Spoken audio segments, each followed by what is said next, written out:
Guys বিয়ার র্যাঙ্কে push করে বেশিরভাগ সময় গ্র্যান্ডমাস্টার টপ 1 ডান করতে করতে এক সময় আমাদের নামে দিয়ে দেই বাংলাদেশ টপ 1। আর তোমরা তো জানোই ফ্রি ফায়ারে দুইটা র্যাঙ্ক পুশের সিস্টেম আছে, একটা বিয়ার র্যাঙ্ক পুশ আর একটা সিএস র্যাঙ্ক পুশ। আর তোমরা বেশিরভাগই আমাকে বিয়ার র্যাঙ্ক পুশ করতে দেখো, সিএস এর র্যাঙ্ক পুশ আমি আমার লাইফে করি নাই। মূলত তোমরা তো সকলেই জানো গত 1 ফেব্রুয়ারি 2025 দুপুর 3টায় আমাদের নতুন সিএস র্যাঙ্ক সিজন 29 শুরু হয়। আর বরাবরের বিয়ার র্যাঙ্কের মতো সিএস র্যাঙ্কেও গাইনালা চাচা আমাদের ইলাইট মাস্টার থেকে ঠিক এইভাবে একটা ধাক্কা মেরে ডাইরেক্ট ডায়মন্ড 4 এ নামিয়ে দেয়। তারপর আর বেশি দেরি না করে আমরা আমাদের ঐতিহাসিক pro legend mobile squad Obaidul চাচা ওরফে প্রান্ত দাদা, তার সাথে আমি শুভ 69 এবং তার সাথে কিন্তু মাহফুজ ভাই মিলে সিএস র্যাঙ্কে সবার আগে গ্র্যান্ডমাস্টার টপ 1 করার উদ্দেশ্যে র্যাঙ্ক পুশ শুরু করে দেই। সিস্টেম পার দেंगे। আর মূলত গাইস আমরা কিন্তু টার্গেট নিয়ে ফোন লবিতে খেলবো। মোটামুটি আমি সিএস র্যাঙ্কে পুশ জীবনে না করলেও এইটুকু আমার আইডিয়া ছিল যে সিএস র্যাঙ্কে পিসি লবিতে কি পড়তে পারে। মুরব্বি কিন্তু গাইস এই চারজন মোবাইল প্লেয়ার নিয়েও সিএস র্যাঙ্কে যাওয়ার পরে আমার আইডিয়া পুরোপুরি পাল্টে যায়। কারণ দেখো কি হয় আমাদের ম্যাচে, হিরোইক পর্যন্ত নরমালি উঠে যায়, কোনো সমস্যা হয় নাই। বাট হিরোইক ওঠার পরবর্তী ম্যাচেই আমার হেডশট পুরো বুঝলাম না, এন্ড বলতে না বলতে শুভরের সেকেন্ডের মধ্যে ডাউন, এন্ড মাহমুদ ভাই শটে কিন্তু চলে আসছে উকং হয়ে, বলতে না বলতে কিরে ভাই এডব্লিউএম চালা নেপি বটি ভাই প্রান্ততা দেখে তোমার লোকেশন কেমনে জানলো?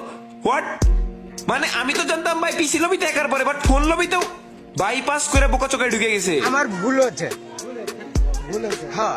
ভাবছিলাম আমি পিসি লবিতে হ্যাকার পরে আর ফোন লবিতে মেবি হ্যাকার পরে না, আমি রিল্যাক্সে গাইস গ্র্যান্ডমাস্টার টপ 1 উঠে যাবো। বাট এটা কি দেখাইলো হিরোকে ওঠার সাথে সাথে, বলতে না বলতে দেখো আমার লোকেশন জানেন, এই যে হ্যাকারের বিজয় বাংলা করে দিছি আমি।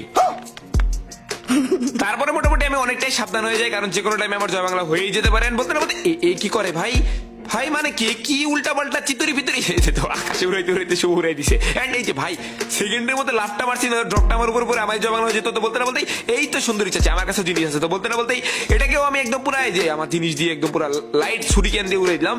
তো উড়াই দেওয়ার পরে আমাদের প্রান্ত দাদা বলে কি আমি যদি এইস মারতে পারি, মানে সবগুলোরে মারতে পারি, কোয়ার্টার কিল করতে পারি, তাহলে কিন্তু আমাকে সে যা চাবো তাই দিবে। তো তারপরে আমি নিয়ত করি তারও আমি তোমাকে দেখাচ্ছি। তারপরে প্রান্তটাকে বললাম তুমি রেডি হয়ে যাও, আমি যা যা চাবো সব দেওয়ার জন্য। এন্ড বলতে না বলতেই এই যে একটা ঘুষি মারবো, তো ঘুষি মারা বাদ দিয়ে কপাকপি, এন্ড ফাইনালি এইচ মেরে দিয়েছি বড়।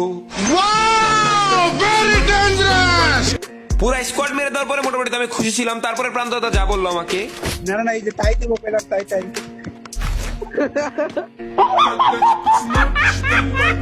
মানে গাইস আমার পুরো ধোকা দিয়ে দিল, মানে আমার তাই দিতেছে, মানে হাততালি দিচ্ছে, এই রেনে কে আবার দিয়ে চাইছে। ভাই কি আর বলবো, কষ্ট কথা, তোমার বদলা হাম লেগা বড়।